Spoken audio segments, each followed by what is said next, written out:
Flux का, उसमें ऐसा ही मात्रक और विमीय सूत्र लिखा गया था। एक और इसका सीजीएस यूनिट के साथ संबंध होता है मैक्सवेल के टर्म में, तो लिखेंगे अगले नोट में लिखा जाए विद्युत चुंबकीय फ्लक्स के लिए, पैराग्राफ चेंज करके लिखेंगे नोट में, विद्युत चुंबकीय फ्लक्स के लिए, विद्युत चुंबकीय फ्लक्स के लिए एसआई मात्रक एवं सीजीएस मात्रक में संबंध है। एसआई मात्रक एवं सीजीएस मात्रक में संबंध, चलिए तो यहां पर अगर हम बात करें, ये होगा 1 मैक्सवेल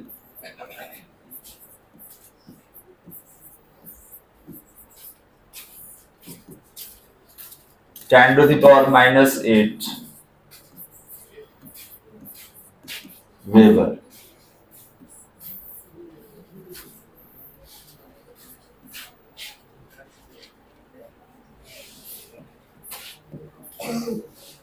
और वेबर को टेस्ला, ध्यान देंगे आप, जो वेबर लिख रहे हैं इसको टेस्ला मीटर स्क्वायर भी कहा जाता है।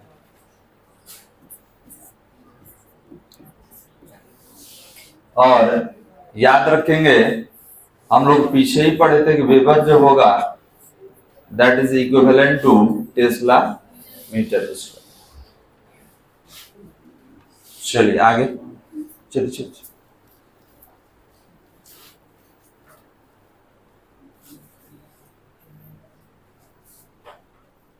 अब यहां से आगे हेडिंग देना होगा।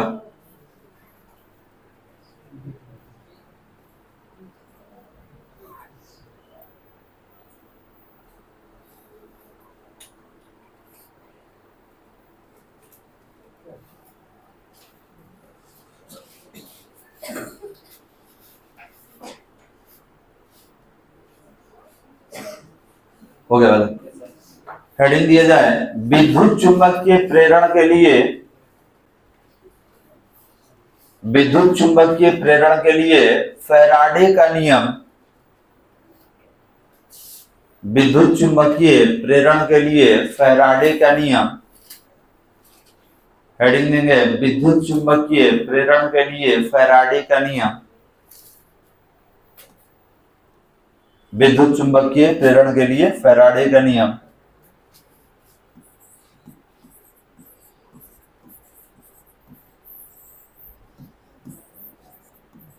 Faraday law of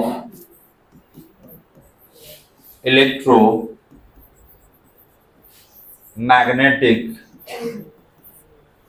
induction.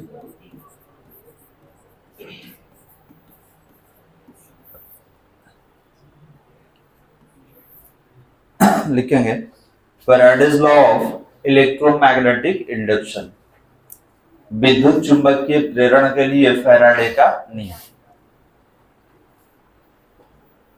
तो पिछले क्लास में भी बात हुआ था कि फैराडे का 2 नियम है जो कि विद्युत चुंबकीय प्रेरण से संबंधित है, तो एक एक करके इसके बारे में हम लोग लिखेंगे। हो गया वाला, लिखा जाए पैराग्राफ चेंज करके, फैराडे ने, पैराग्राफ चेंज करके लिखेंगे फैराडे ने विद्युत चुंबकीय प्रेरण से, फैराडे ने विद्युत चुंबकीय प्रेरण से संबंधित है, फैराडे ने विद्युत चुंबकीय प्रेरण से संबंधित है निम्नलिखित, निम्नलिखित 2 नियम, निम्नलिखित 2 नियम दिए हैं, निम्नलिखित 2 नियम दिए हैं जो निम्न है, जो निम्न है,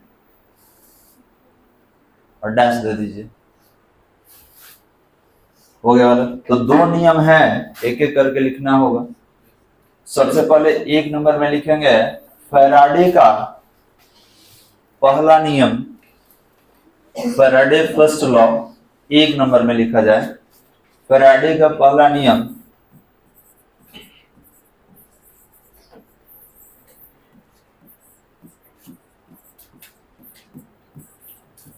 फैराडे का पहला नियम, फैराडे फर्स्ट लॉ।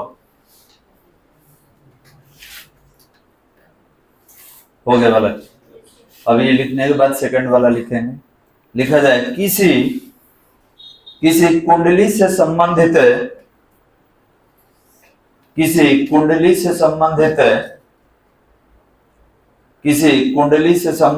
चुंबकीय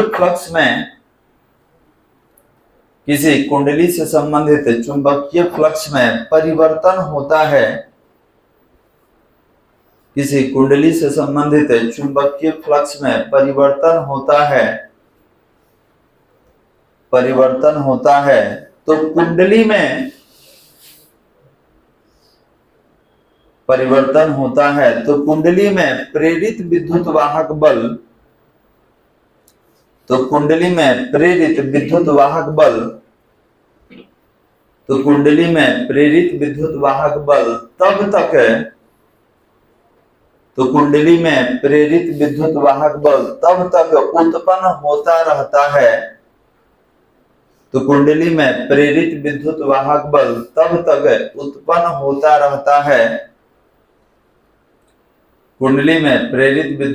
बल तब तक उत्पन्न होता रहता है। जब तक कि कुंडली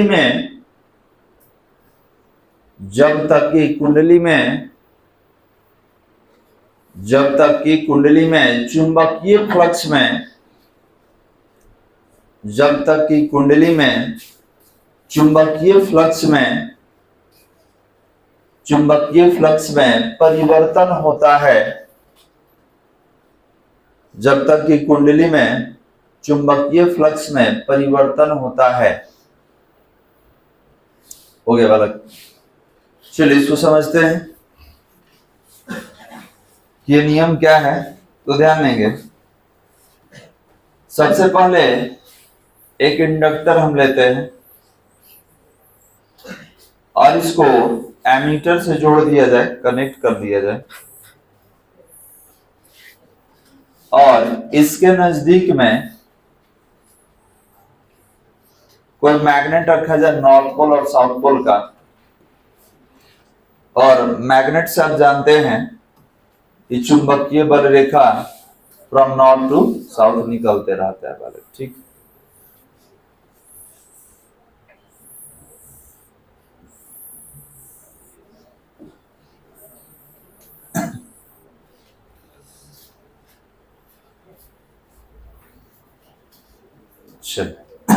तो ध्यान देंगे ये नियम क्या कह रहा है, थोड़ा समझिए।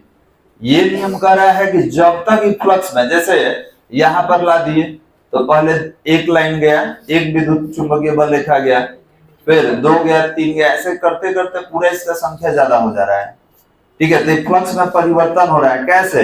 कम था, धीरे धीरे ज्यादा होते होते मैक्सिमम। अब जब पीछे ले जाएंगे तो मैक्सिमम से क्या होगा, मिनिमम। और एक चीज और ध्यान देंगे, ये अचानक नहीं बदलता है, ठीक है। 100 से 0 नहीं हो जाएगा, 100 से 90, 80, 70 इस तरीके से लगातार कंसेक्यूटिव घटता है।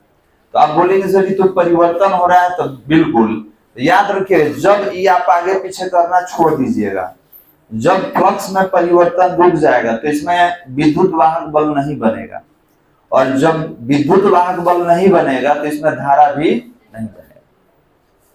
अब कोई भी कह सकता है कि सर इसको आप आगे पीछे मत कीजिए, इसी को आगे पीछे कीजिए, कोई दिक्कत नहीं है, इसको कीजिए या इसको कीजिए, केवल गति होना चाहिए, अपेक्षित गति होना चाहिए।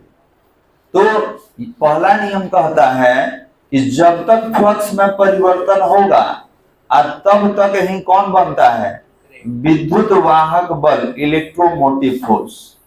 और ये जब तक नहीं बनेगा तब तक इलेक्ट्रॉन चलेगा नहीं, क्योंकि बताया था कि ये क्या है, एक तरह का बल है जो इलेक्ट्रॉन पर लगाया जाता है। वो इलेक्ट्रॉन कहाँ बैठा रहता है, तो इस वायर में। इलेक्ट्रॉन का नाम क्या है, चालन इलेक्ट्रॉन, मुक्त इलेक्ट्रॉन। क्लियर है वाला? तो पहला नियम यही कहता है कि जब तक चुंबकीय फ्लक्स में परिवर्तन होगा तभी तक आपका विद्युत वाहक बल प्रेरित होगा। चुंबकीय फ्लक्स में परिवर्तन नहीं होगा तो इसमें कोई प्रेरित विद्युत वाहक बल नहीं बनेगा। और परिवर्तन होगा कब, जब आप इसको अपेक्षित गति में रखेंगे, आगे पीछे करेंगे, तब। यही आपका पालन। क्लियर है? अब आते हैं सेकंड लॉ पर।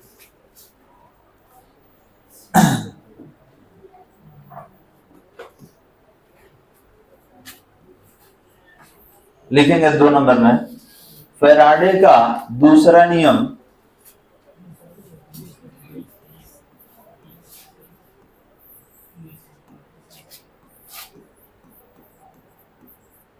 फैराडे का दूसरा नियम, Faraday second law, Faraday second law, Faraday का दूसरा नियम।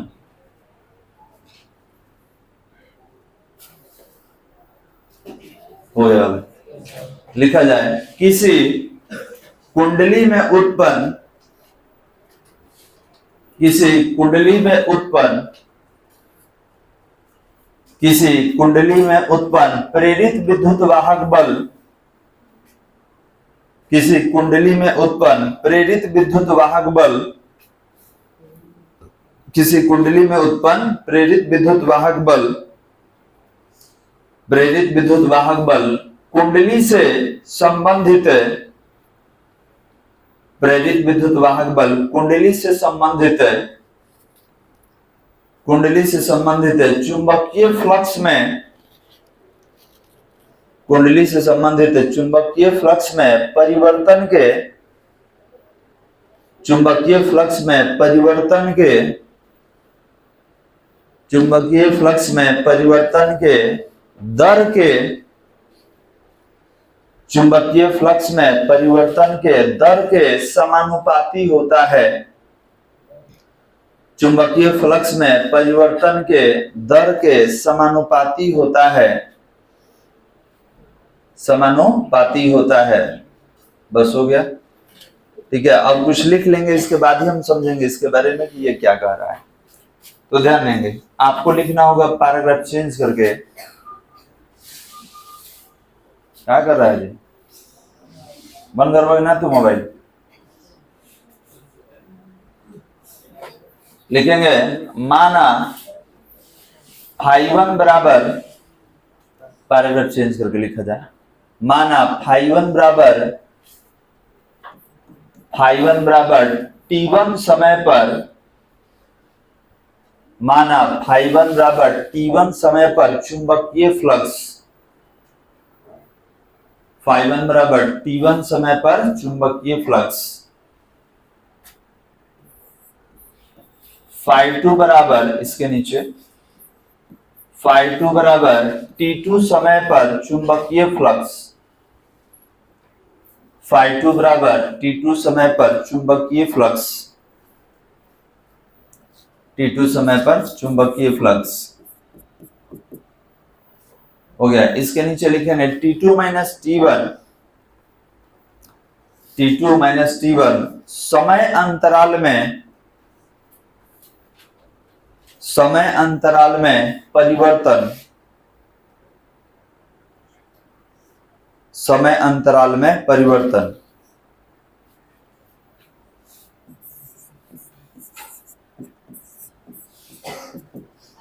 हो गया, इसके नीचे φ2 माइनस φ1,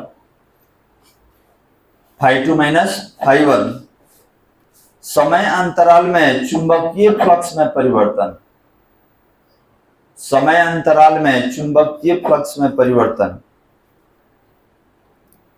समय अंतराल में चुंबकीय फ्लक्स में परिवर्तन।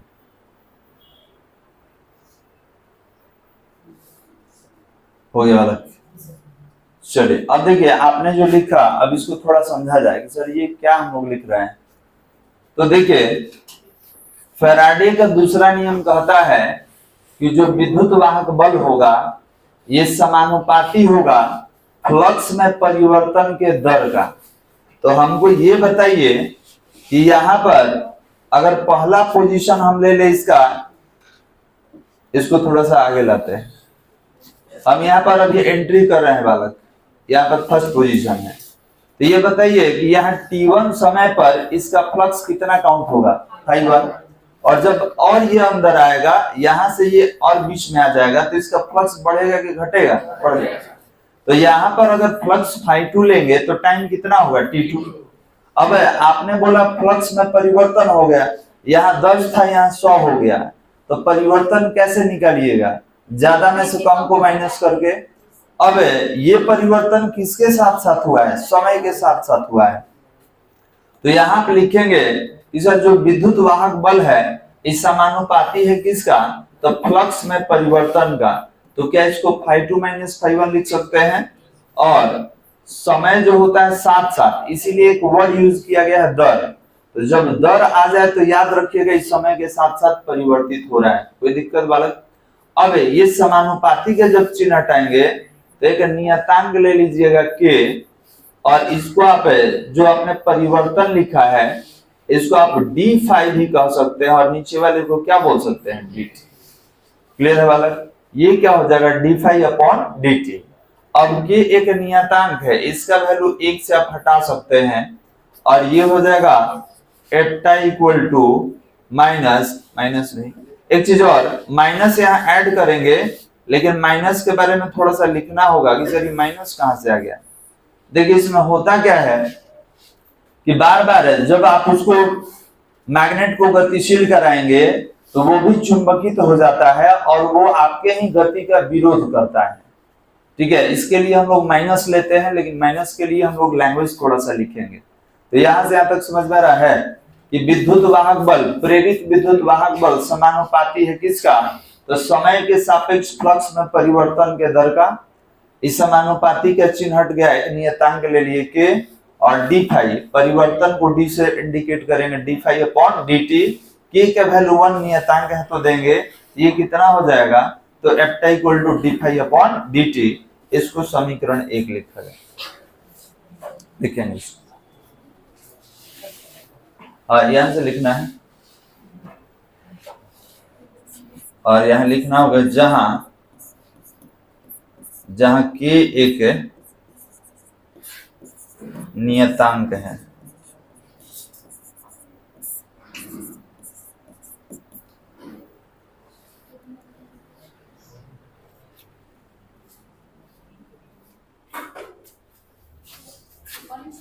फैन ऑन कर लो, सेकंड नंबर।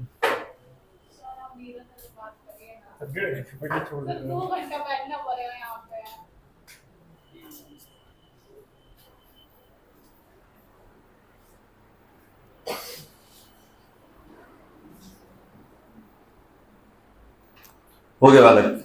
तो यहां पर अगर लिखा जाए d5, तो d5 के लिए हम लोग क्या यूज करेंगे, φ2 - φ1। लिखा गया dt, तो dt के लिए आप क्या यूज करेंगे, t2 - t1।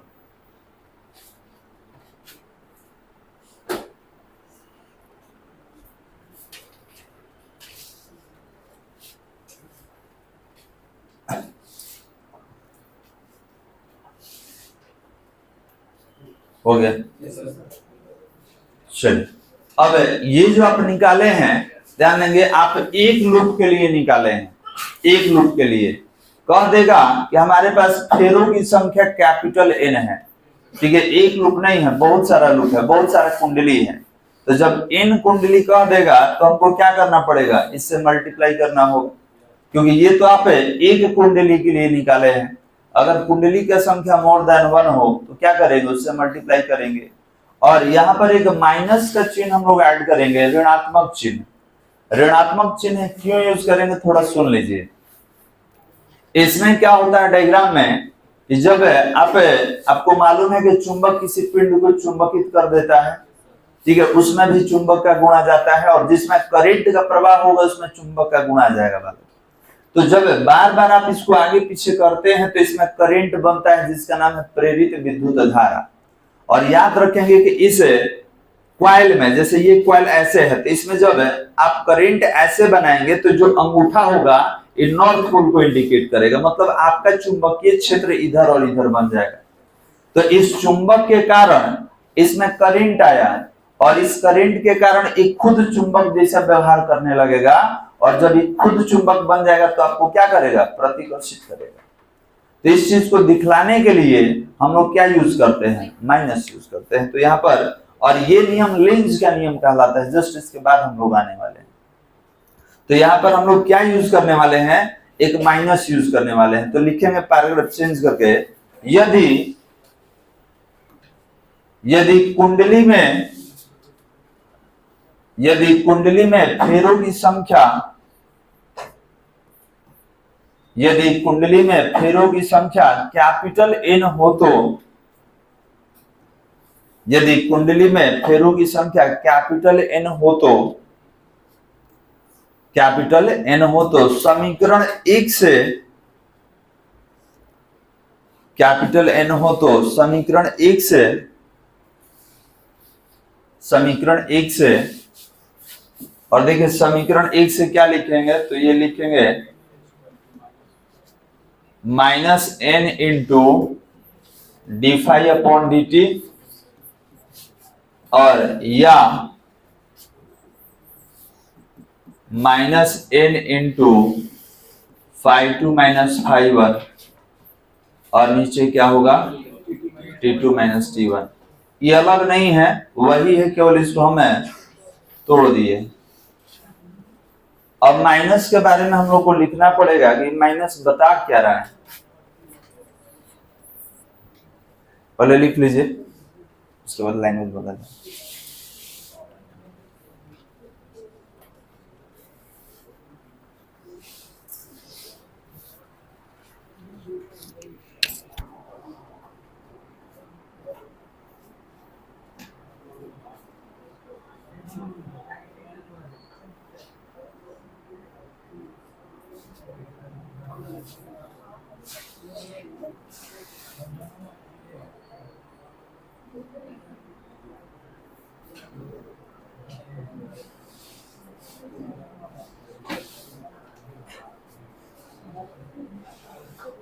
हो गया वाला, लिखेंगे ऋणात्मक चिन्ह है, ऋणात्मक चिन्ह स्पष्ट करता है कि, ऋणात्मक चिन्ह स्पष्ट करता है कि फ्लक्स के, स्पष्ट करता है कि फ्लक्स के बढ़ने के क्रम में, फ्लक्स के बढ़ने के क्रम में, फ्लक्स के बढ़ने के क्रम में प्रतिलोमी धारा, फ्लक्स के बढ़ने के क्रम में प्रतिलोमी धारा प्रवाहित होती है, प्रतिलोमी धारा प्रवाहित होती है, जबकि, जबकि फ्लक्स के, प्रतिलोमी धारा प्रवाहित होती है, जबकि फ्लक्स के, जबकि फ्लक्स के घटने के क्रम में, जबकि फ्लक्स के घटने के क्रम में, फ्लक्स के घटने के क्रम में सीधा धारा प्रवाहित होता है, सीधा धारा प्रवाहित होता है। पैराग्राफ चेंज करके लिखेंगे समीकरण, समीकरण 2 की मदद से, समीकरण 2 की मदद से, समीकरण 2 की मदद से कुंडली में, समीकरण 2 की मदद से कुंडली में प्रेरित विद्युत वाहक बल का, समीकरण 2 की मदद से कुंडली में प्रेरित विद्युत वाहक बल का, कुंडली में प्रेरित विद्युत वाहक बल का परिमाण, कुंडली में प्रेरित विद्युत वाहक बल का परिमाण ज्ञात किया जा सकता है, कुंडली में प्रेरित विद्युत वाहक बल का परिमाण ज्ञात किया जा सकता है। हो गया बल। चलिए अब एक क्वेश्चन लिखा जाए, क्वेश्चन लिखेंगे। अब देखिए एक चीज और समझ लेते हैं, उसके बाद लिखेंगे। ध्यान देने वाला, मानिए कि ये आपका मैग्नेट है, नॉर्थ पोल और साउथ पोल, समझिए थोड़ा सा, और इसके सामने कुंडली रखा हुआ है। तो ये बताइए कि जब आप इस मैग्नेट को आगे पीछे करेंगे, गतिशील करेंगे, तो आपको तो ये मालूम है नहीं कि करंट फ्लो कैसे हो रहा है, एंटी क्लॉकवाइज हो रहा है या क्लॉकवाइज हो रहा है। ठीक है, एंटी क्लॉकवाइज वामावर्त और क्लॉकवाइज दक्षिणावर्त कहा जाता है। तो आपको तो मालूम है नहीं, तो दो कंडीशन लेंगे। जैसे मान लीजिए एक कंडीशन में एंटी क्लॉकवाइज ले लिया जाए, एक कंडीशन है क्लॉकवाइज, तो क्या होगा थोड़ा समझिए। तो एक और डायग्राम ले लेंगे नॉर्थ पोल और साउथ पोल, और इसके सामने एक कॉइल ले लिए। अब यहां पर क्या होगा, तो हम नहीं जानते हैं कि करंट का फ्लो कैसे हो रहा है, क्योंकि ये तो प्रेरित विद्युत वाहक बल पर डिपेंड करेगा। तो ध्यान देंगे, हो सकता है कि आपका करंट क्लॉकवाइज और एंटी क्लॉकवाइज दोनों केस में एक बार समझेंगे, किसी में एक से प्रभावित हो रहा है। तो अगर यहाँ पर हम लोग कुछ इस तरीके से ले लेते हैं कि करंट जो है ऐसे आ रहा है इस तरीके से, और इसमें क्या कर लेंगे, उल्टा डायरेक्शन में कर लीजिए। ये हो गया आपका क्लॉकवाइज, ये हो गया आपका एंटी क्लॉकवाइज, वामावर्त और दक्षिणावर्त होता है। वामावर्त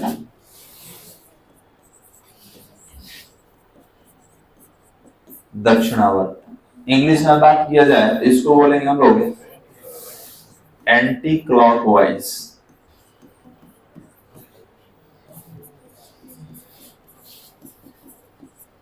हो गया बालक। अब देखिए इसमें होगा क्या कि जब करंट कॉइल में कुछ इस तरीके से आप ऐसे टर्निंग करेंगे तो ये जो अंगूठा होगा हमेशा आपका नॉर्थ पोल बताएगा।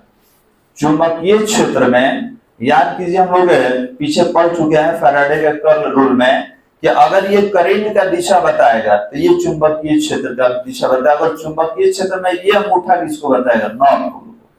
तो अगर करंट आप ऐसे ले रहे हैं इस तरीके से, तो ऐसे लीजिएगा तो यहाँ नॉर्थ पोल हो जाएगा, यहाँ पर क्या हो जाएगा, साउथ। ठीक है, और करंट देख लीजिए आप किस डायरेक्शन में फ्लो कर रहे हैं, एंटी क्लॉकवाइज। आपने बोला सर इधर लेंगे, करंट नीचे से जाएगा, इस तरीके से जाएगा, तो जब नीचे से जाएगा तो यह अंगूठा कहाँ आ रहा है, पीछे, तो यहाँ हो जाएगा नॉर्थ पोल, इधर हो जाएगा साउथ पोल, और ये करंट।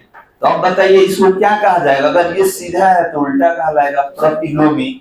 तो याद रखेंगे प्रतिलोमी मतलब उल्टे डायरेक्शन में, समझ आ रहा है बालक। तो आप बोलेंगे सर हम डिसाइड कैसे करेंगे, तो ये दोनों में से कोई कंडीशन हो सकता है, दोनों में से कोई कंडीशन हो सकता है, नॉर्थ पोल और साउथ पोल का। तो अब आते हैं अपने कंसेप्ट पर जो हमने बात किया है।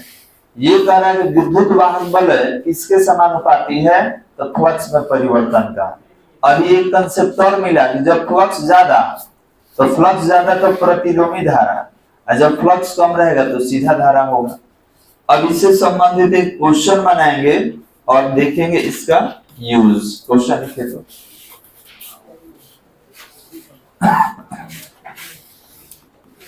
क्वेश्चन लिखा जाए, एक वृत्ताकार, क्वेश्चन लिखेंगे बालक, एक वृत्ताकार कुंडली में,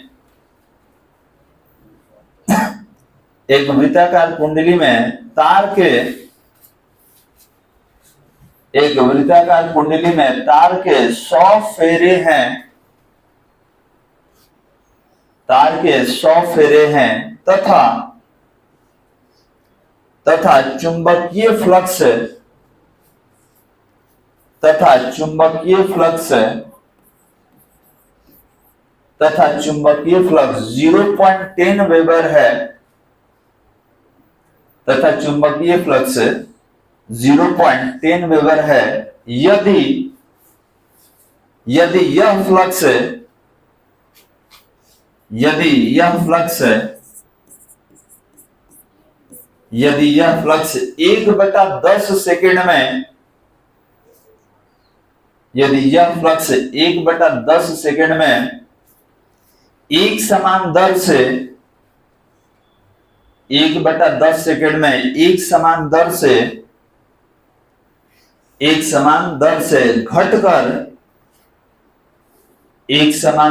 घटकर, शून्य हो जाए, एक समान दर से घटकर शून्य हो जाए, तो कुंडली में प्रेरित विद्युत वाहक बल की, तो कुंडली में प्रेरित विद्युत वाहक बल की गणना करें, तो कुंडली में प्रेरित विद्युत वाहक बल की गणना करें, तो कुंडली में प्रेरित विद्युत वाहक बल की गणना करें।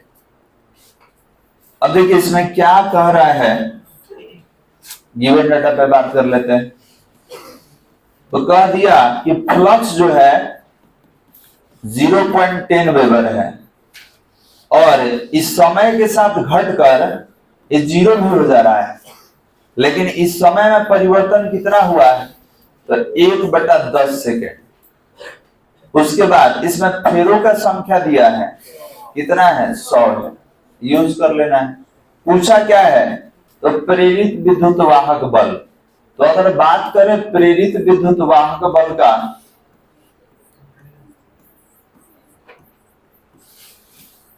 प्रेरित विद्युत वाहक बल, तो अभी हम लोग पढ़े हैं कि E इक्वल टू -N और कितना था φ2 - φ1 और T2 - T1। तो देखिए T2 - T1 को हम dt कह दें, समय में परिवर्तन, क्योंकि टाइम एक ही दिया है, ठीक है, और परिवर्तन का दर ऑलरेडी इसमें यूज हुआ है, तो याद रखेंगे ये परिवर्तन ही है।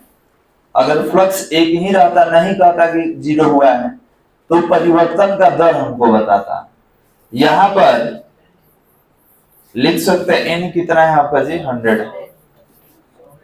इसके बाद φ2 - φ1 ये होगा 0 - 0.10 और टाइम जो है आपका 1/10। अब आपको बताना है प्रेरित विद्युत वाहक बल कितना होगा। तो 0 में से आप माइनस कर रहे हैं, मतलब इतना ही रहने दिया जाए, और ये क्या होगा 1/10। तो ये भी माइनस में है, ये भी माइनस में है, और माइनस माइनस क्या होता है वाला प्लस होता है। ये जो 100 है, ध्यान देंगे, अगर इसके अपॉन में 1 दीजिए तो 1 2 3 4 ये 10 कहां चला जाएगा ऊपर, ठीक है। इसके अपॉन में 1 देंगे तो 1 2 3 4 ही चला जाएगा ऊपर। तो यहां पर आप लिख सकते हैं सर माइनस माइनस तो प्लस हो गया, ये हो गया 100, डेसिमल हटा दीजिए, ये कितना होगा 10/100 और ये 1/10। 4 स्टेप दिख रहा है वाला, ये हो जाएगा 100। कैंसिल भी करा सकते हैं, यहाँ पे आप कैंसिल भी करा के इसको छोटा कर सकते हैं। तो ये कितना हो जाएगा, ये हो जाएगा एप्टा इक्वल टू 100 इंटू 10/100 और प्लस दीजिए तो 10/1। कितना कैंसिल होगा, 00 से 00, तो एप्टा इक्वल टू कितना हुआ 100। अब विद्युत वाहक बल को किसमें मापा जाता है, वोल्ट में। लिख लेने वाला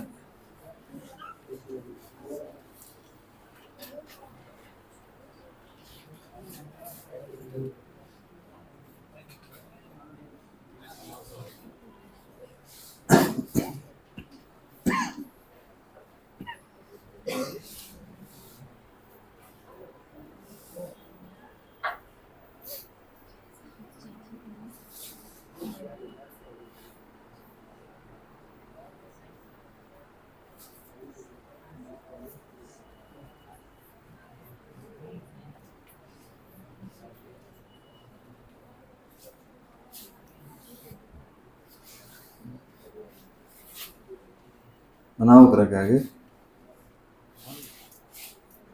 अच्छा,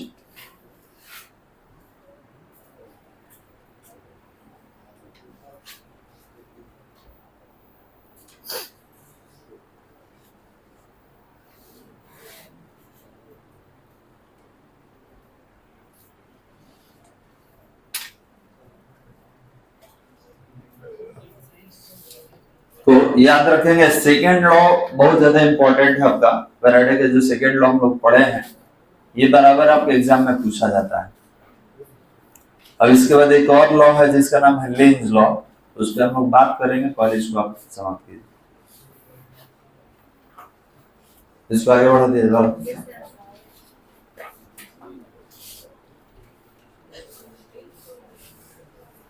अच्छा, इसमें एन नहीं देता तब 1 लेके काउंट करते। अगर कुंडली में फेरों की संख्या नहीं दे तो याद रखिएगा आपको 1 से काउंटिंग करना है, 1 लेके काउंट करेंगे। हटा दीजिए बालक।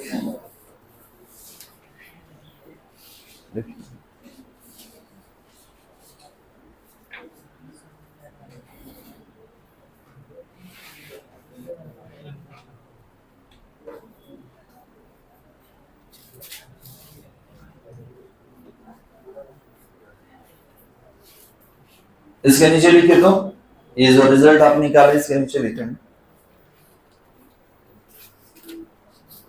इसके नीचे लिखा जाए अतः प्रेरित विद्युत वाहक बल, अतः प्रेरित विद्युत वाहक बल का, अतः प्रेरित विद्युत वाहक बल का मात्रक वोल्ट होता है, अतः प्रेरित विद्युत वाहक बल का मात्रक वोल्ट होता है।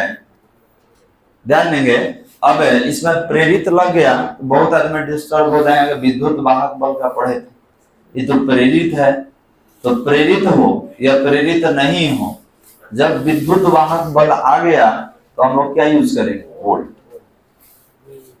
चलिए अब यहां से हमको पढ़ना है लेंज का नियम, ठीक है, लेंज का नियम।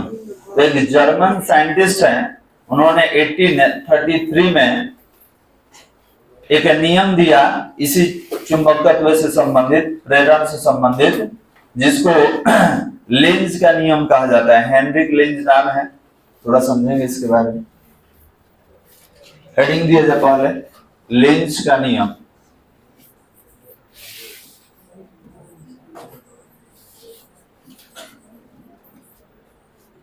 लेंज का नियम,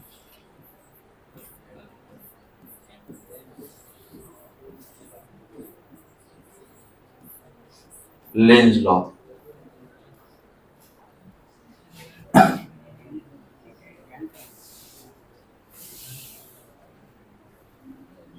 हो गया वाला।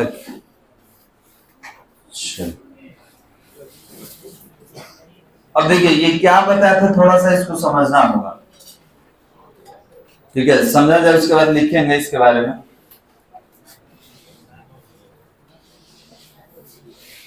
देखिए अभी जो हम लोग निकाले थे यही था,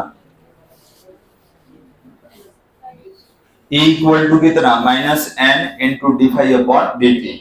एप्सिलॉन से भी लिखा जाता है, ठीक है, ये एप्सिलॉन सिंबल जैसा आपको मिलता जुलता दिख रहा है, तो एप्सिलॉन एफ्टर जो भी E भी लिखना है तो E भी लिख सकते हैं, कितना होगा, -n d∅dt, वही है जो हम लोग पढ़े अभी पीछे। चलिए आगे आते हैं लेंज के नियम में। देखिए ये लेंज लॉ है। अभी नियम क्या कहता है थोड़ा समझना होगा, इसके लिए हम लोग पीछे डायग्राम भी बना चुके हैं। तो देखिए ये कह रहा है कि अगर यहाँ पर कोई लूप बनाया गया, लूप मतलब धारावाहिक कुंडली, तो इसमें करंट प्रवाहित नहीं हो रहा है, क्योंकि इसमें कोई करंट का सोर्स जोड़ा नहीं गया है। जब तक करंट का कोई सोर्स नहीं दीजिएगा इसमें करंट नहीं आएगा। करेंगे no current in the loop, there is no electric current in the loop. क्यों, अब मैग्नेट को थोड़ा सा दूर रखे हैं, जब तक फील्ड लाइन नहीं आएगा, जब तक फील्ड लाइन नहीं आएगा और फील्ड लाइन में परिवर्तन नहीं होगा, इसमें करंट नहीं बन सकता। याद कीजिए फैराडे फर्स्ट लॉ क्या था कि जब तक फ्लक्स में परिवर्तन होगा तब तक ईएमएफ रहेगा, फ्लक्स में परिवर्तन नहीं होगा तो ईएमएफ नहीं होगा, और जब ईएमएफ नहीं होगा तो करंट भी नहीं बनेगा।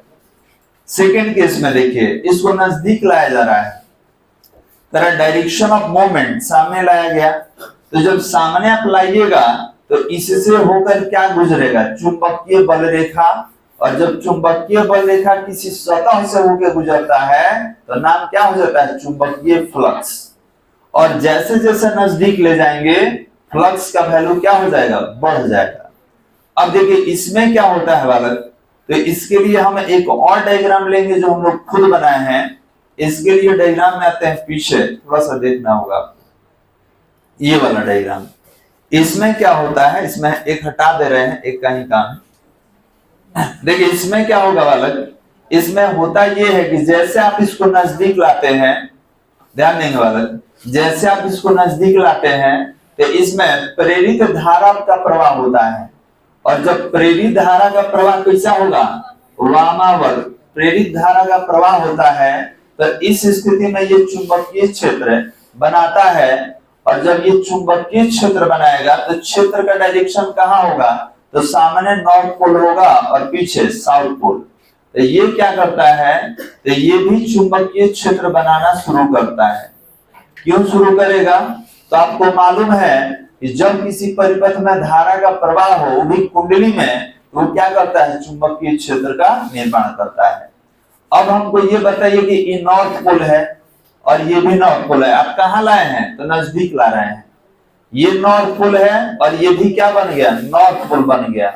तो नॉर्थ नॉर्थ में क्या होगा, प्रतिकर्षण। अब क्या करेगा कि ये जो नॉर्थ पोल है इसको धक्का देगा, इसको नजदीक नहीं आने देगा, धक्का देगा इसको, और धक्का देके क्या कर देगा, दूर कर देगा। तो सवाल ये है कि इसमें लेंज का नियम क्या है। तो लेंज का नियम यही है कि जिस चुंबक के कारण ये कुंडली धारा का प्रवाह कर रहा है और इसमें चुंबक का गुण आने पर ये अपने स्रोत का ही विरोध करता है। स्रोत का मतलब इस चुंबक के कारण ये चुंबक बना है, ये नहीं लाते नजदीक तो चुंबक बन जाता नहीं, इसमें चुंबकीय गुण आता बिल्कुल नहीं। तो ये कह रहा है कि इस चुंबक के कारण ही एक कुंडली में चुंबकीय गुण आया है, और जब कुंडली में चुंबकीय गुण आ गया तो ये अपने ही स्रोत का विरोध कर रहा है, उसको नजदीक नहीं आने दे रहा है। एक चीज और, तो जब विरोध करेगा तो कहां भागेगा, पीछे। आपने बोला सर नॉर्थ पोल में क्या होता है, प्रतिकर्षण। तो जब नजदीक आया तो ये धक्का देना चालू किया। क्यों धक्का देना चालू किया, क्योंकि ये ऑलरेडी नॉर्थ और साउथ बना चुका है। क्यों बनाया है, क्योंकि इसमें करंट वामावर्त दिशा में गया है बालक। तो जब करंट ऐसे जाएगा तो अंगूठा चुंबकीय क्षेत्र का दिशा बताएगा, वो भी कौन सा, नॉर्थ पोल। तो ये नॉर्थ, ये साउथ। तो इस स्थिति में ये नॉर्थ पोल इस नॉर्थ पोल का विरोध करता है, जिससे आप उत्पन्न हुए उसी का विरोध कर दिए। अब क्या होगा कि धक्का देगा तो भागेगा दूर। तो जब दूर भागेगा, आप समझिए जब दूर जाएगा तब क्या होगा, तो एक करंट का फ्लक्स का मान घट जाएगा। सुनिएगा, इसमें जैसे ही इसको दूर कीजिएगा तो फ्लक्स कम, अब फ्लक्स कम तो आप पढ़ेंगे कि धारा सीधा हो जाएगा। जो करंट ऐसे फ्लो हो रहा था अब ये करंट ऐसे फ्लो होने लगेगा, और चुंबकीय क्षेत्र जो आगे बना है इसका डायरेक्शन उल्टा हो जाएगा, नॉर्थ वाला साउथ हो जाएगा और साउथ वाला नॉर्थ। अब देखिए भाग का कहाँ आया था, यहाँ आया था। क्यों, धक्का दे दिया नॉर्थ पोल, किसको, मैग्नेट को। तो धक्का दीजिएगा तो क्या होगा, दूर चला जाएगा। तो जैसे ही दूर गया तो इसमें करंट उल्टा घूमने लगा। क्यों, फ्लक्स कम हो गया। फ्लक्स कम हुआ तो करंट उल्टा हुआ तो चुंबकीय क्षेत्र भी बदल जाएगा, अभी आपको बताए थे। तो करंट जब ऐसे फ्लो होगा इस तरीके से, तो आपका अंगूठा इधर है, मतलब ये नॉर्थ ये साउथ। तो इस केस में क्या होगा कि मैग्नेटिक फील्ड का डायरेक्शन इधर हो जाएगा।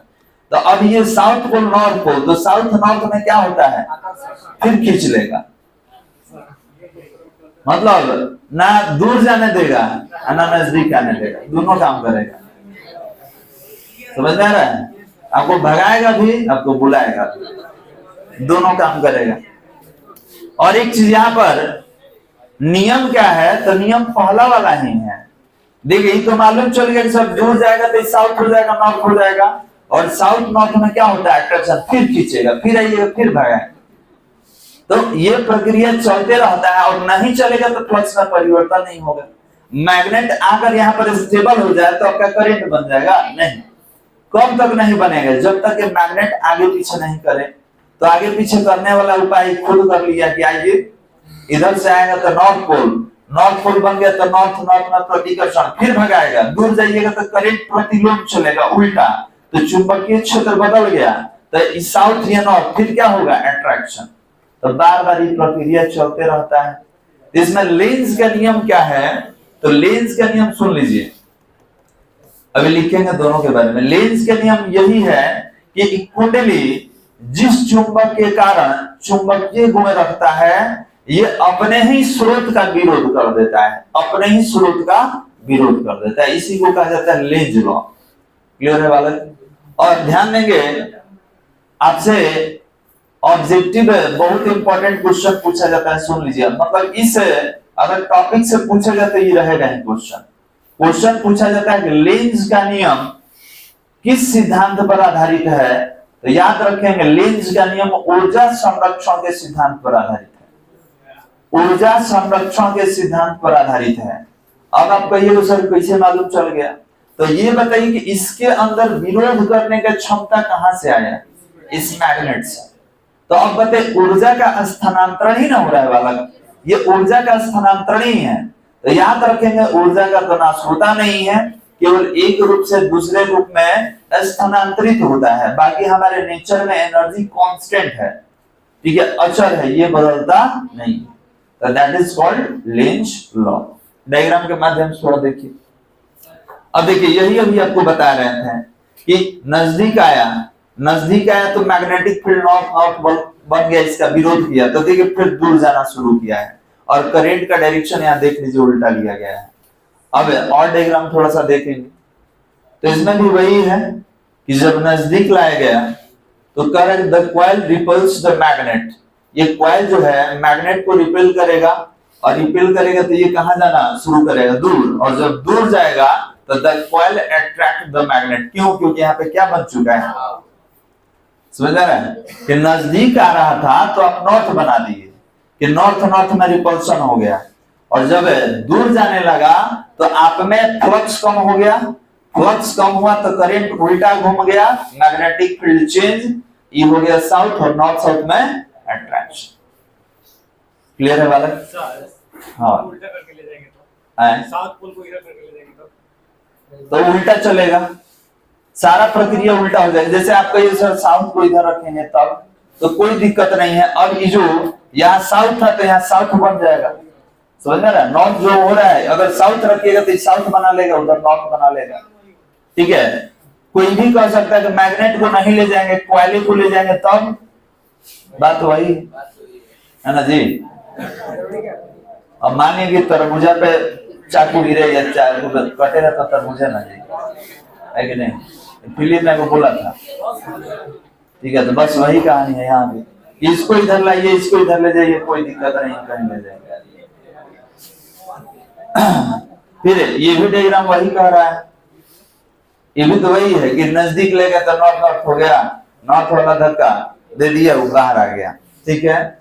ये फॉर्मूला तो अभी निकाले ही थे सेकंड वाले ने, तो यही सारा कॉन्सेप्ट है वाला। तो लेंज लॉ थोड़ा सा इंपॉर्टेंट होगा, इसको लिखना होगा। हेडिंग हो गया ना हम लोग का?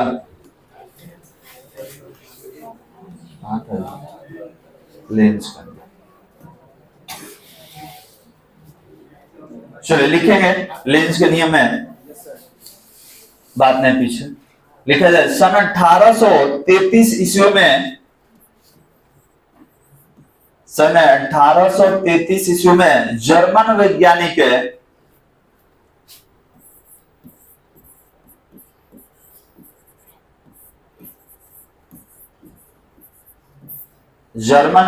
हेनरी लिंज ने, जर्मन वैज्ञानिक हेनरिक लिखेंगे, हेनरिक लिंज ने विद्युत चुंबकीय,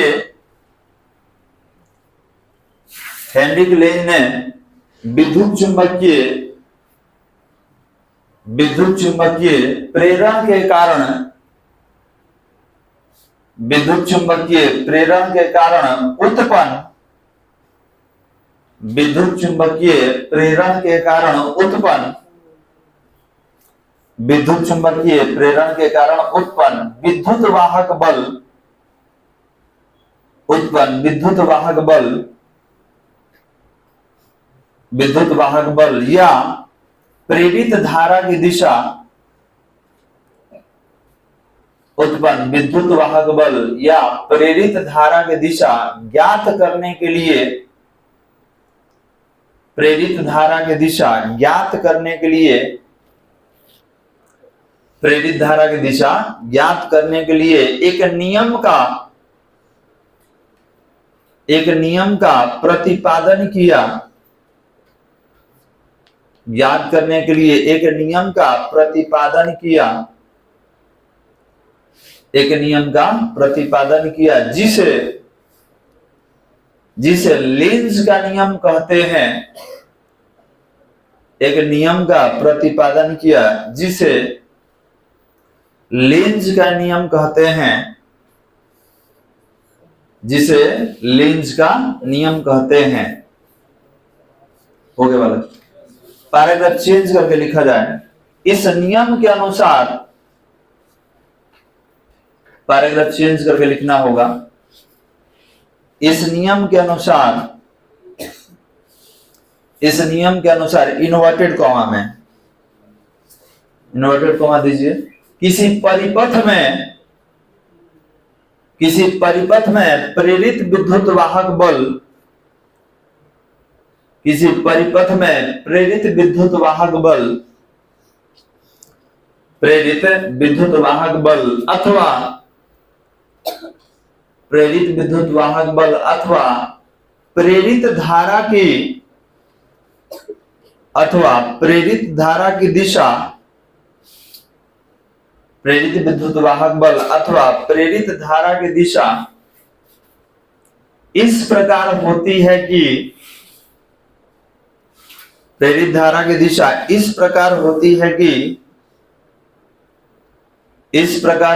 है कि वह अपने उत्पन्न होने का, इस प्रकार होती है कि वह अपने उत्पन्न होने का विरोध करती है, वह अपने उत्पन्न होने का विरोध करती है, वह अपने उत्पन्न होने का विरोध करती है, इन्वर्टेड कॉमा बंद।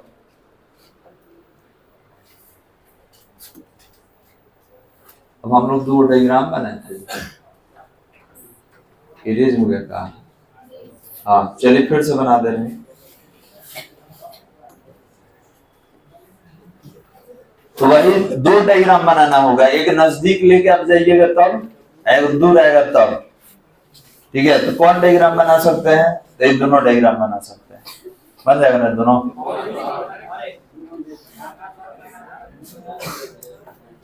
चलिए देखिए मत साथे साथे बनाइए, अब देख लिए हैं पढ़िए।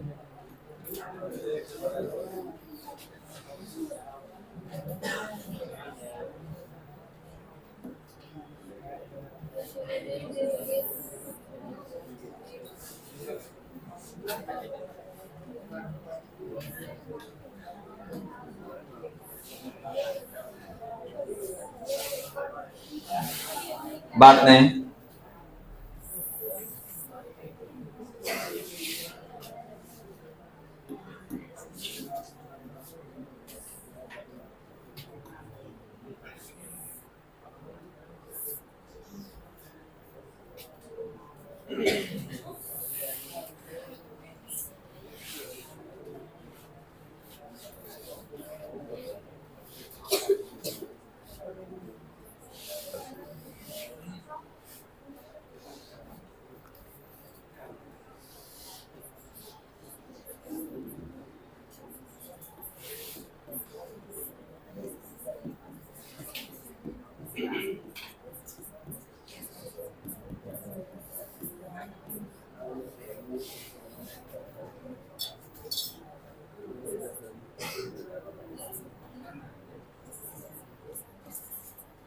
बनाइए।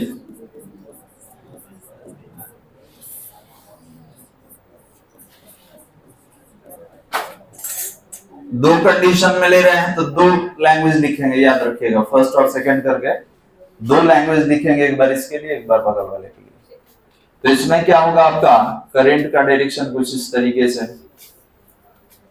यहां पर करंट का डायरेक्शन ऊपर है, तो इस केस में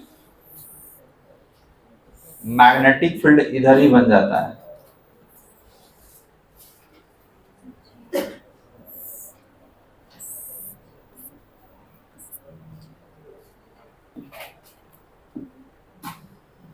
ये हो जाएगा नॉर्थ पोल,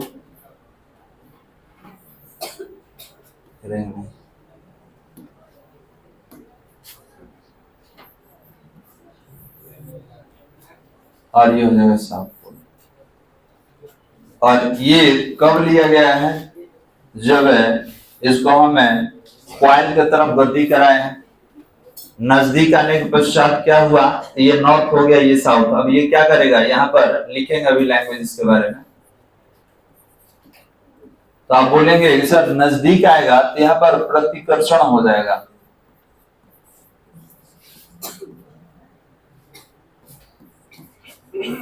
प्रतिकर्षण होगा, क्यों, दोनों का सेम पोल है। ये भी नॉर्थ है, ये भी नॉर्थ है, तो इनके बीच क्या होगा, प्रतिकर्षण। ये इसको धक्का देगा, ये इसको रिपेल करेगा। और जब ये दूर जाना शुरू करेगा, जब ये क्वाइल से दूर जाएगा बालक, तो इसमें मैग्नेटिक फील्ड रिवर्स हो जाता है, क्योंकि करंट उल्टा चलेगा। करंट उल्टे डायरेक्शन में होने से मैग्नेटिक फील्ड इधर हो गया। अब इसमें क्या होगा कि नॉर्थ पोल इधर बन जाएगा, साउथ पोल इधर बन जाएगा। और यहां पर हम जानते हैं कि नॉर्थ और साउथ में क्या होता है, अट्रैक्शन। ये हो जाएगा आकर्षण। आकर्षण, तो ये क्या करेगा, इसको आकर्षित करेगा, बल लगाएगा, खींचेगा अपना डायरेक्शन। दोनों डायग्राम बना लीजिए, इसको नाम भी दे देंगे। अब फिगर 1 है और ये जो है फिगर 2 है।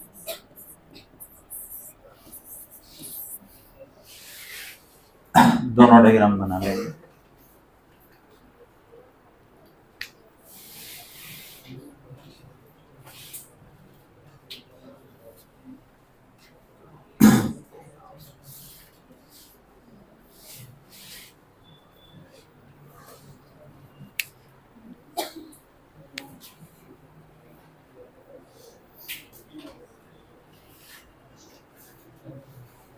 हो गया बालक, लिखना होगा दोनों के बारे में एक एक करके। कौन है हुआ, कौन शरारत कर रहा है? पढ़ाई रोक के पहले तार पूजा कर दम तुरंत।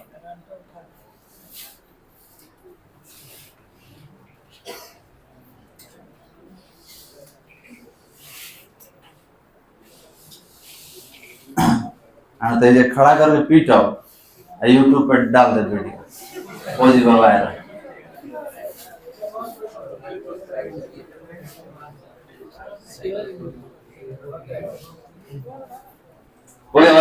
लिखेंगे 1 नंबर पॉइंट में, यहाँ पे 2 पॉइंट लिखेंगे। देखिए फिगर 1 के लिए, फिगर 2 के लिए। तो डायग्राम के नीचे आप 1 नंबर पॉइंट बनाइए और लिखेंगे जब क्षण चुंबक को कुंडली के नजदीक, जब क्षण चुंबक को कुंडली के नजदीक लाया जाता है,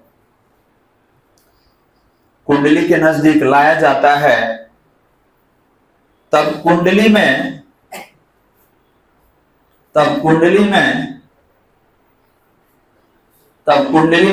वामावर्त दिशा में, तब कुंडली में वामावर्त दिशा में धारा प्रवाहित होने लगती है। तब कुंडली में वामावर्त दिशा में धारा प्रवाहित होने लगती है। वामावर्त दिशा में धारा प्रवाहित होने लगती है। हो गया वाला, ये फर्स्ट डायग्राम के लिए। सेकंड नंबर पॉइंट में लिखेंगे, सेकंड नंबर पॉइंट में लिखा जाए जब क्षण चुंबक उत्तरी ध्रुव कुंडली से, जब क्षण चुंबक उत्तरी ध्रुव कुंडली से, जब क्षण चुंबक उत्तरी ध्रुव कुंडली से दूर हटाया जाता है, उत्तरी ध्रुव कुंडली से दूर हटाया जाता है,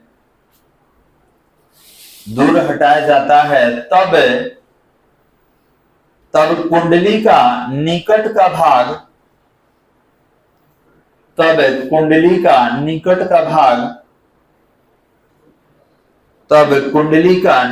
भाग, दक्षिणी ध्रुव की तरह है। कुंडली का निकट का भाग दक्षिणी ध्रुव की तरह व्यवहार करता है, दक्षिणी ध्रुव की तरह व्यवहार करता है,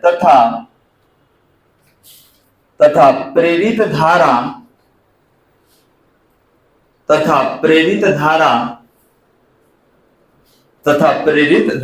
दक्षिणावर्त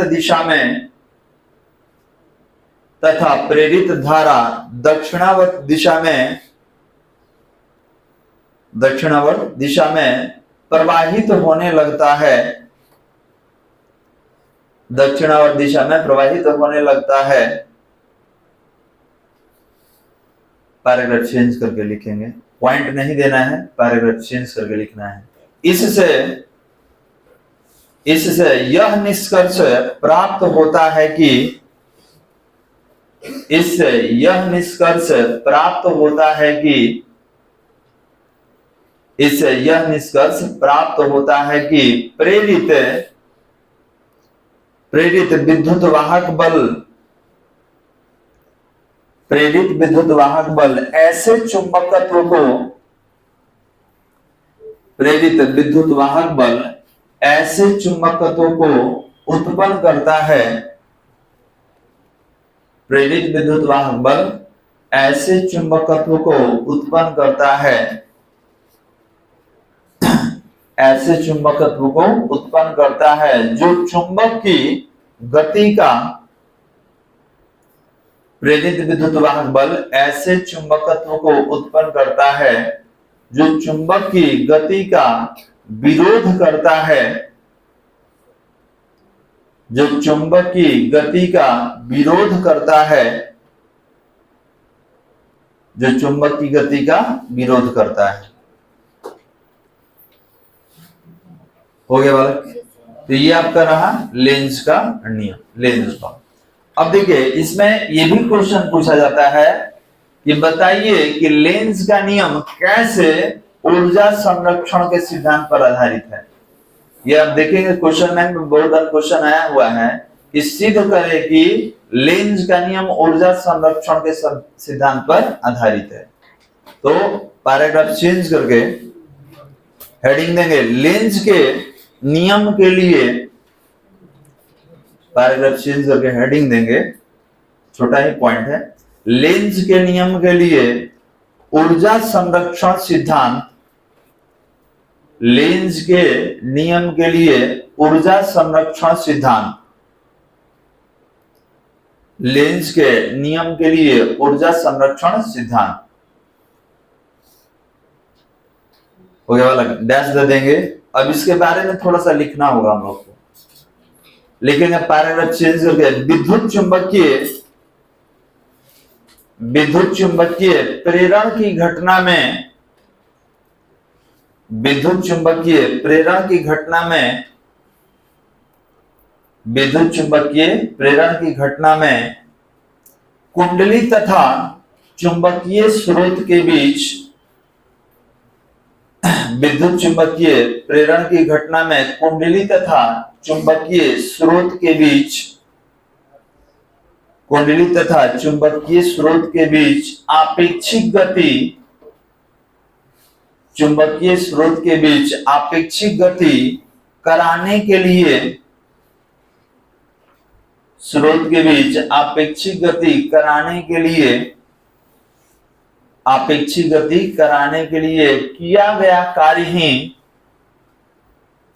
आपेक्षिक गति कराने के लिए किया गया कार्य ही, किया गया कार्य ही कुंडली में, कुंडली में प्रेरित विद्युत वाहक बल, किया गया कार्य ही कुंडली में प्रेरित विद्युत वाहक बल, कुंडली में प्रेरित विद्युत वाहक बल या प्रेरित धारा के रूप में, या प्रेरित धारा के रूप में प्राप्त होता है, प्रेरित धारा के रूप में प्राप्त होता है, प्रेरित धारा के रूप में प्राप्त होता है या रूपांतरित होता है, प्राप्त होता है या रूपांतरित होता है। अतः हम कह सकते हैं कि रूपांतरित होता है, अतः हम कह सकते हैं कि, अतः हम कह सकते हैं कि लेंज का नियम, अतः हम कह सकते हैं कि लेंज का नियम ऊर्जा संरक्षण के सिद्धांत का, अतः हम कह सकते हैं कि लेंज का नियम ऊर्जा संरक्षण के सिद्धांत का ऊर्जा संरक्षण के सिद्धांत का पालन करता है। लेंज का नियम ऊर्जा संरक्षण के सिद्धांत का पालन करता है। ऊर्जा संरक्षण के सिद्धांत का पालन करता है। हो गया वाला। तो ऑब्जेक्टिव में भी याद रखिएगा कि ऑब्जेक्टिव में काफी ज्यादा इंपॉर्टेंट है। इससे ये बताइए लेंज का नियम किस सिद्धांत पर आधारित है? तो ऊर्जा संरक्षण के सिद्धांत। और आपको बताए भी थे कि आप मैग्नेट को लाने में जितना वर्कडन कर रहे हैं वही उसके लिए प्रेरित विद्युत वाहक बल डिसाइड करेगा, क्योंकि जितना आप लाने में वर्कडन करेंगे उसी अनुपात में चुंबकीय फ्लक्स में परिवर्तन होगा, और चुंबकीय फ्लक्स में परिवर्तन ही डिसाइड करता है कि विद्युत वाहक बल कितना हो या प्रेरित धारा कितना हो। अब फॉर्मूला भी देखे E = -d∅/dt। चलिए तो ये आपका कंप्लीट हो गया। अगर कहेगा कि सिद्ध कीजिए कैसे, तब इसको लिखना है नीचे वाले को। केवल लेंज का नियम पूछेगा तो ऐड मत कर दीजिएगा, केवल लेंज के नियम में लेंज का नियम ही आप लिखेंगे, ठीक है। और केवल परिभाषा और बस एक डायग्राम। अभी तो डिटेल से बताया गया आपके लिए, थोड़ा सा जानकारी रखिए। अगर बेहतर तरीके से लिखना हो तो दोनों डायग्राम बना के दोनों कंडीशन लिख दीजिए 1 2 करके, बहुत बेहतर हो।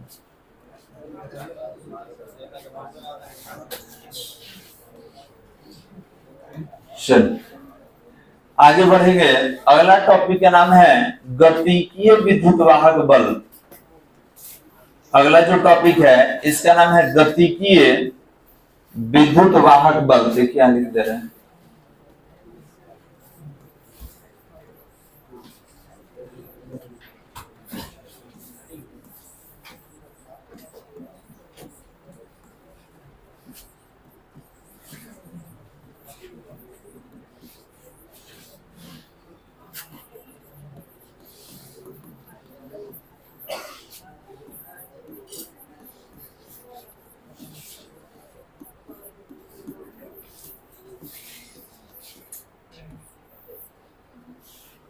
गतिकीय विद्युत वाहक बल, इसको कहा जाता है मोशनल इलेक्ट्रोमोटिव फोर्स।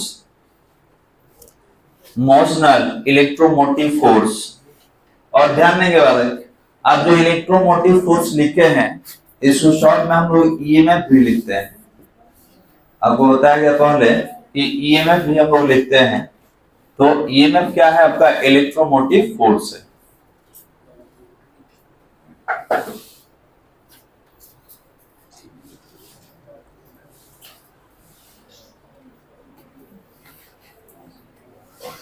हो गया।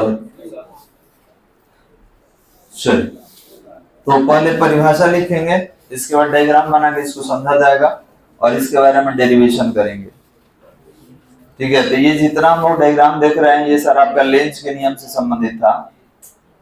ये आपका मोशनल ईएमएफ है, ठीक है। जो भी हम लोग पढ़ने वाले हैं उसके लिए यही डायग्राम है।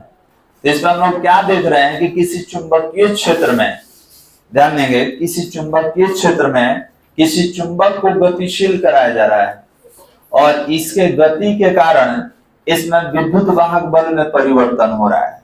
तो पहले लिख लिया जाए, उसके बाद हम फिर से एक बार डायग्राम पर आ जाएंगे। तो लिखेंगे पैराग्राफ चेंज करके, लिखा जाए एक समान विद्युतीय क्षेत्र में, पैराग्राफ चेंज करके लिखेंगे एक समान विद्युतीय क्षेत्र में किसी चालक के,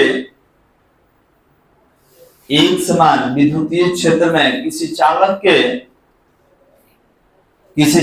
के गतिशील होने के कारण, किसी चालक के गतिशील होने के कारण, किसी चालक के गतिशील होने के कारण उत्पन्न विद्युत वाहक बल को ही उत्पन्न विद्युत वाहक बल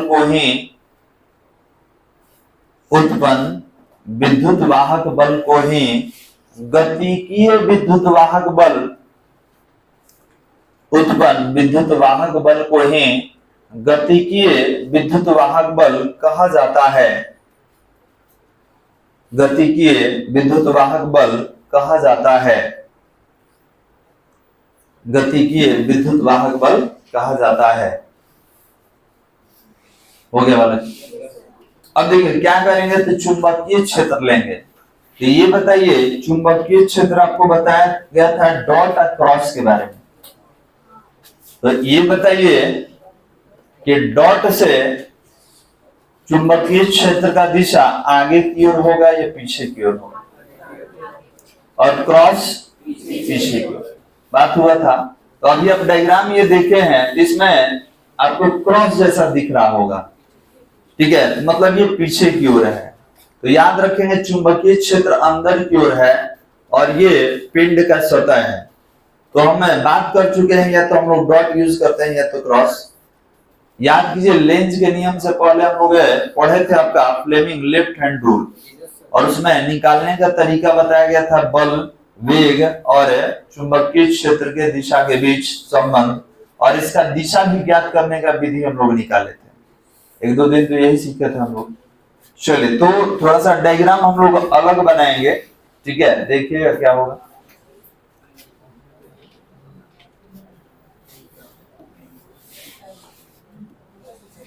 पहले एक चालक ले लेना होगा और इसके चारों तरफ इसका नाम दे दिया जाए, इसका नाम P और इसका नाम Q। इसके अंदर आवेश है, चालक है, तो चालक में कौन रहता है, मुक्त इलेक्ट्रॉन रहता है।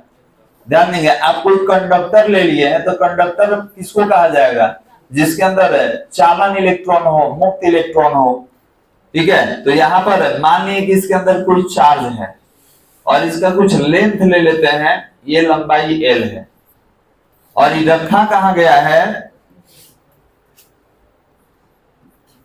तो एक समान चुंबकीय क्षेत्र B।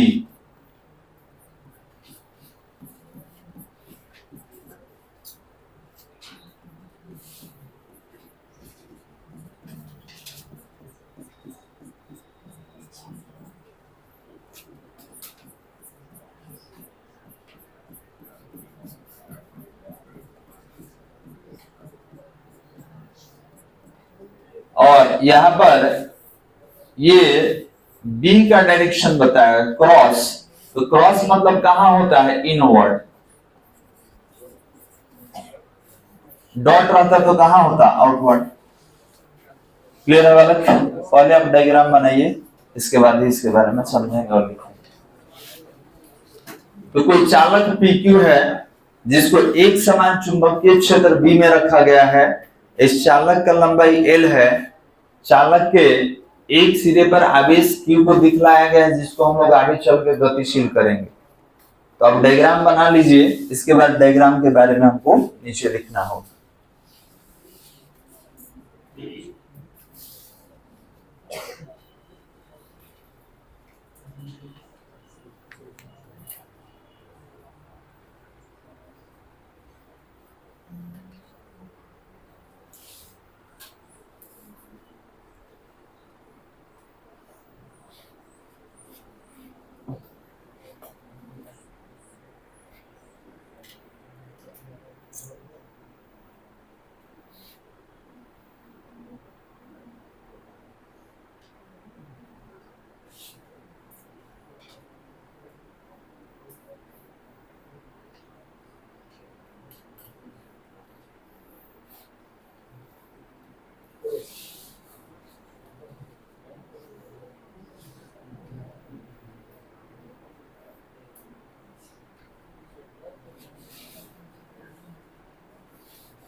बन गया डायग्राम। तो ये जो आप क्रॉस है डिनोट किए हैं, ये फील्ड को रिप्रेजेंट करेगा, याद रखिएगा। ये किसके बारे में बताएगा, फील्ड के बारे में। कर सकते हैं, कोई दिक्कत नहीं, लंबवत होना चाहिए, सबका डायरेक्शन चेंज हो जाता है, कोई अब कहेगा डॉट करेंगे तो देखिए क्रॉस किया है तो इसका वेग इधर लेंगे, इसको इधर गतिशील बनाएंगे। डॉट लीजिएगा तो उधर चलेगा, कोई दिक्कत नहीं है, ठीक है। डायरेक्शन चेंज होने से क्या होता है, तो बाकी जो बल होगा, वेग होगा, सबका डायरेक्शन चेंज हो जाएगा। अब कोई डायरेक्शन ले सकते हैं। हो गया बात। अब इसके बारे में लिखना होगा, लिखेंगे माना कि माना कि एल लंबाई का एक चालक है, माना कि एल लंबाई का एक चालक पी क्यू, माना कि एल लंबाई का एक चालक पी क्यू एक समान चुंबकीय क्षेत्र, पी क्यू एक समान चुंबकीय क्षेत्र बी में, एक समान चुंबकीय क्षेत्र बी में भी वेग से, एक समान चुंबकीय क्षेत्र बी में भी वेग से गतिशील है, भी वेग से गतिशील है, भी वेग से गतिशील है। अतः हमें चालक के सिरों के बीच, अतः हमें चालक के सिरों के बीच, अतः हमें चालक के सिरों के बीच उत्पन्न विद्युत वाहक बल का, चालक के सिरों के बीच उत्पन्न विद्युत वाहक बल का व्यंजक प्राप्त करना है, उत्पन्न विद्युत वाहक बल का व्यंजक प्राप्त करना है, उत्पन्न विद्युत वाहक बल का व्यंजक प्राप्त करना है। डैश दे देंगे, डैश दे दिया जाए। ये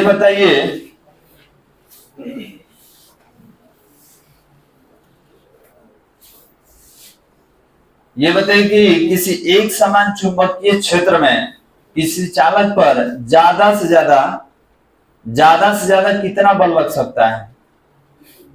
कितना? बहुत अच्छा, बढ़िया, सही है।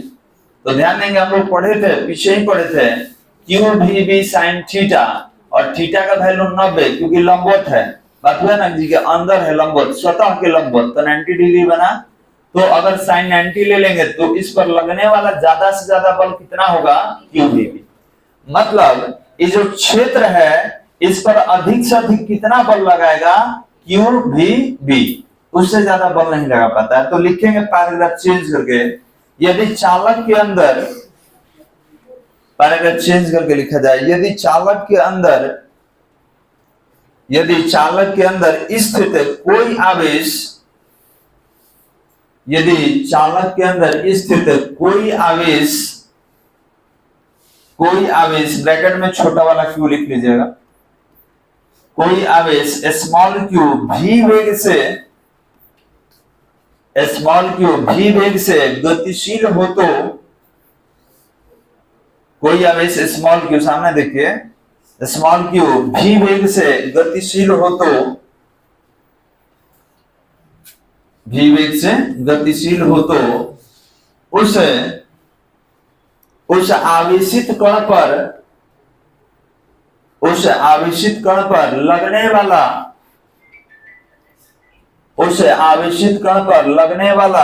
चुंबकीय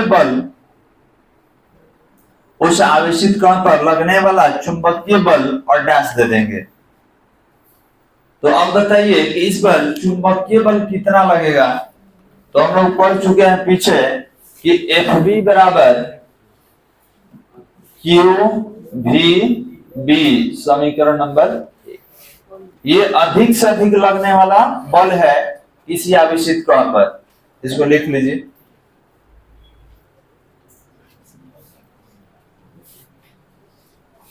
हो गया गलत। अब एक चीज और, आपको कहा गया, डायग्राम थोड़ा सा देखिए, आपको कहा गया कि इस आवेश को आप यहां से यहां ला दीजिए।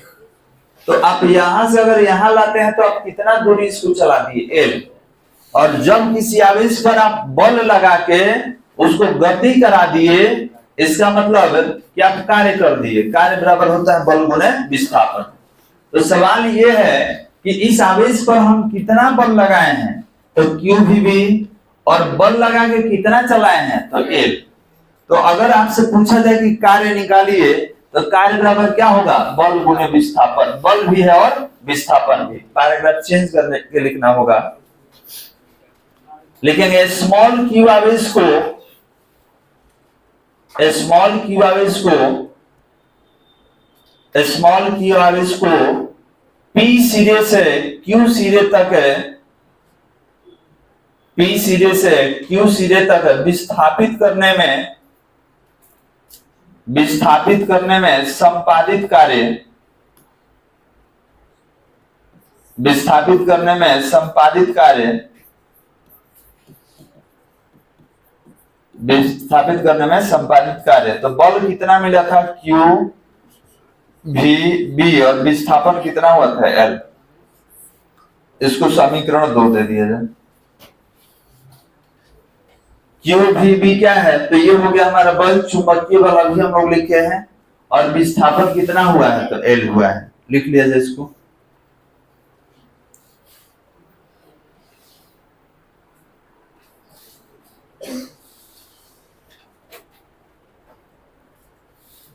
हो गया वाला, पैराग्राफ चेंज करके लिखेंगे, यही 2 लाइन लिखना है। इसके नीचे लिखा जाए, यदि चालक के सिरों के बीच, यदि चालक के सिरों के बीच, यदि चालक के सिरों के बीच उत्पन्न विद्युत वाहक बल, चालक के सिरों के बीच उत्पन्न विद्युत वाहक बल, उत्पन्न विद्युत वाहक बल हो गया एकटा हो, तो सामने देखिए, तो अब बताइए, डैश दे दीजिए, उत्पन्न विद्युत वाहक बल एकटा हो तो, और डैश दे देंगे।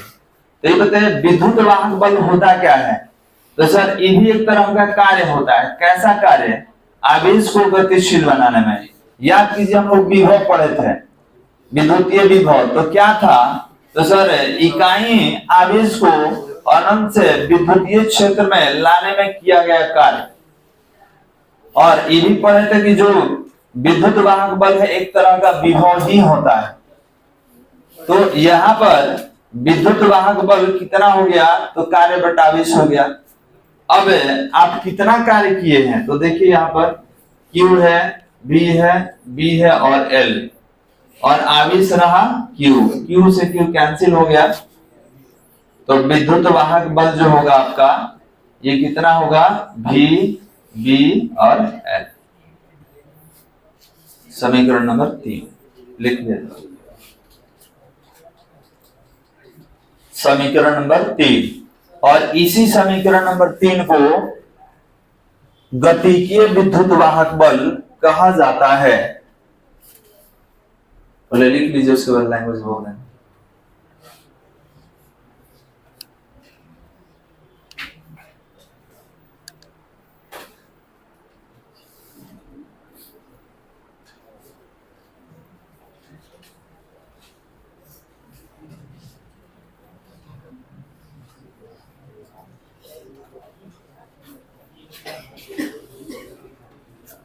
हो गया वाला, लिख लीजिए, पीछे लिखा जाए, समीकरण 3 द्वारा व्यक्त विद्युत वाहक बल, समीकरण 3 द्वारा व्यक्त विद्युत वाहक बल, समीकरण 3 द्वारा व्यक्त विद्युत वाहक बल गतिकीय विद्युत वाहक बल कहलाता है। व्यक्त विद्युत वाहक बल गतिकीय विद्युत वाहक बल कहलाता है, गतिकीय विद्युत वाहक बल कहलाता है। हो गया बालक। चलो अब कह दिया जाए कि हम चालक के सिरों के बीच प्रतिरोध जोड़ देंगे। सुन लीजिए, जैसे मान लिया आप चालक ले लिए, ध्यान देंगे, चालक ले लिए, अब कह दिया कि चालक के सिरों के बीच प्रतिरोध जोड़ देंगे। तो बताइए, तो हम जानते हैं कि V = IR होता है। अब प्रतिरोध जोड़ दीजिएगा तो प्रतिरोध कितना होगा, V/I हो जाएगा। ये क्या है, विद्युत वाहक बल, ये क्या है, करंट, ये कितना है, VBL है, और ये कितना हो जाएगा, I। तो अगर चालक के सिरों के बीच प्रतिरोध जोड़ने का इच्छा होगा तो प्रतिरोध निकालने के लिए सूत्र कितना यूज करेंगे, तो VBL/I। तो नोट करके लिखा जाए, लिखेंगे यदि चालक के, नोट करके लिखेंगे, यदि चालक के सिरों के बीच, यदि चालक के सिरों के बीच R प्रतिरोध का प्रतिरोधक है,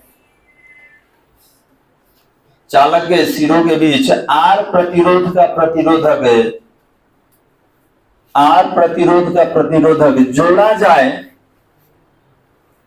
R प्रतिरोध का प्रतिरोधक जोड़ा जाए तो प्रतिरोध से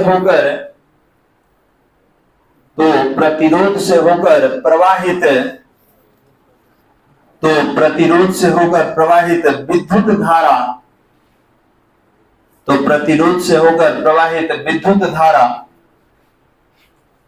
विद्युत धारा डैश दे दीजिए। तो V इक्वल टू कितना, IR, इसको एप्टा विद्युत वाहक बल में चेंज कर ले। I पूछा है तो I जब पूछेगा तो एप्टा अपॉन R होगा, और जब R पूछेगा तो क्या होगा, एप्टा अपॉन I होगा। R ऊपर I नीचे। अब इसका वैल्यू VBL अपॉन R। अब इसमें एक अभी बताए हैं कि अगर प्रतिरोध का देगा तो प्रतिरोध ठीक तो है जी, क्या गड़बड़ है इसमें? गड़बड़ क्या है, आइए ना निकालना है। हम ही समझा रहे हैं कि अगर R निकालने के लिए कहते हैं प्रतिरोध बताइए, तो इसको ऊपर इसको कहाँ है, नीचे। तो अब एक बता दिए, दूसरा खुद आप लिख सकते हैं, इसको लिखिए।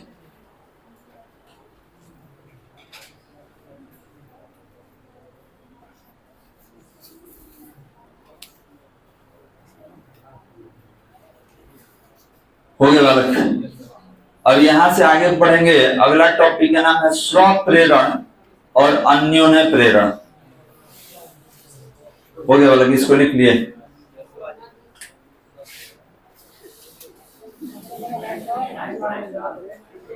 देखा ये तो पढ़ेगा नहीं क्या, पढ़ाई तो रहा सर, बहुत ढेर हो गया। ध्यान देंगे बालक, अगला टॉपिक का नाम है स्वप्रेरण और अन्योन्य प्रेरण। तो सबसे बड़ा सवाल यह है कि सर प्रेरण क्या होता है, तो हम बता चुके हैं, अब आपसे थोड़ा पूछ ले रहे हैं। बताओ तो बुआ, प्रेरण क्या होला, प्रेरण किसको कहा जाता है, कैसे मालूम चलेगा प्रेरण हुआ है कि नहीं हुआ?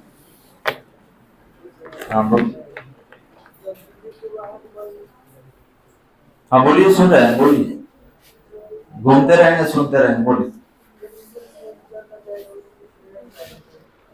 क्या क्या कह दिया जी, एक दूसरे से हो के जाएगी तो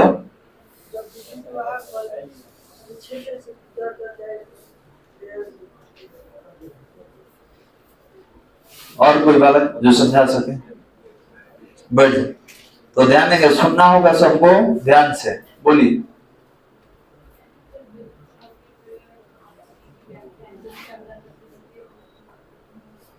देखो ये जो है ना, पढ़ के एकदम लाइन बाय लाइन बोल रही, ठीक है। ध्यान देंगे, प्रेरण मतलब बताए थे कि अपना प्रभाव किसी पर डालना, वो भी बिना किसी भौतिक संपर्क के, ठीक है। जैसे आप चुंबक को गतिशील बनाए हैं, तो चुंबक कहीं कांटेक्ट में आया है कॉइल का? नहीं, कांटेक्ट में नहीं आया है, केवल वो गति कर रहा है, ठीक है। इसका मतलब क्या हुआ, वो चुंबक से प्रभावित हो गया, ठीक है, वो चुंबक से प्रभावित हो गया। तो इस प्रभावित होने की घटना को ही प्रेरण कहा जाता है। अभी चैप्टर है विद्युत चुंबकीय प्रेरण, तो आप कहेंगे कि सर इसका मतलब कि आप चुंबकीय क्षेत्र में परिवर्तन करके विद्युत धारा को उत्पन्न कर रहे हैं, तो बिल्कुल ठीक है। और यहाँ पे एक चीज ध्यान देंगे, किसी भी तरीके का भौतिक संपर्क नहीं होना चाहिए। क्लियर है बालक? तो अगला टॉपिक है स्वप्रेरण, अगले क्लास में करेंगे। चलिए बालक, यहीं पे रोक लीजिए।